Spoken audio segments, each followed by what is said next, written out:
Psalm 9, verses 13 through 15 says, "Be gracious to me, O Lord, and see my affliction from those who hate me. You who lift me up from the gates of death, that I may tell of your praise, and that all the gates of the daughters of Zion I may rejoice in your salvation.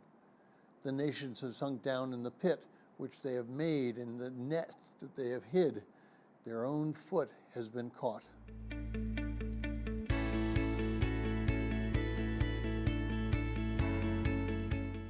Well, if you're joining us in reading through this 6-month reading plan through the book of Psalms, today's reading is Psalm 9, and I encourage you to read that passage. Well, I was recently reading on the internet about a group of Christians who were killed in Nigeria. These Christians had done nothing more than simply being Christians, but their captors decided that they needed to be punished for the killing of their ISIS leaders several months previously. These men became martyrs for Christ. In China, the Catholic Church made an agreement with the Chinese government to consult with them on any Chinese bishops that would be appointed. Now, there have been several instances where bishops which have been appointed who were specifically against Catholic teaching and for communist teaching. And then here in the United States, more and more people are being offended by Christian teaching or by companies who hold Christian principles.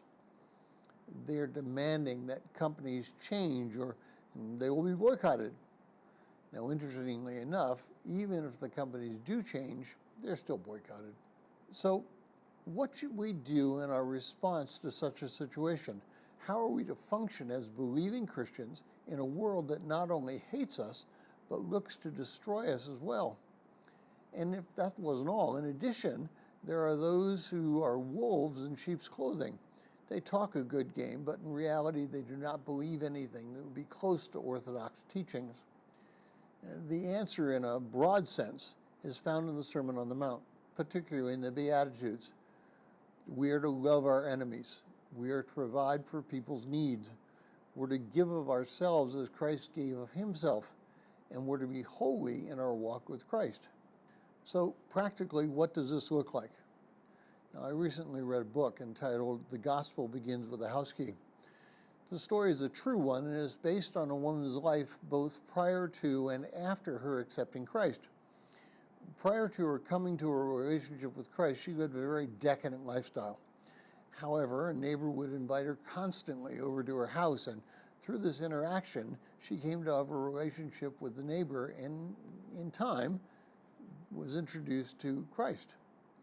Now, she ultimately married a pastor, and now they open up their home to anyone and everyone for a meal or a place to sleep and to provide any other thing that God allows them to provide.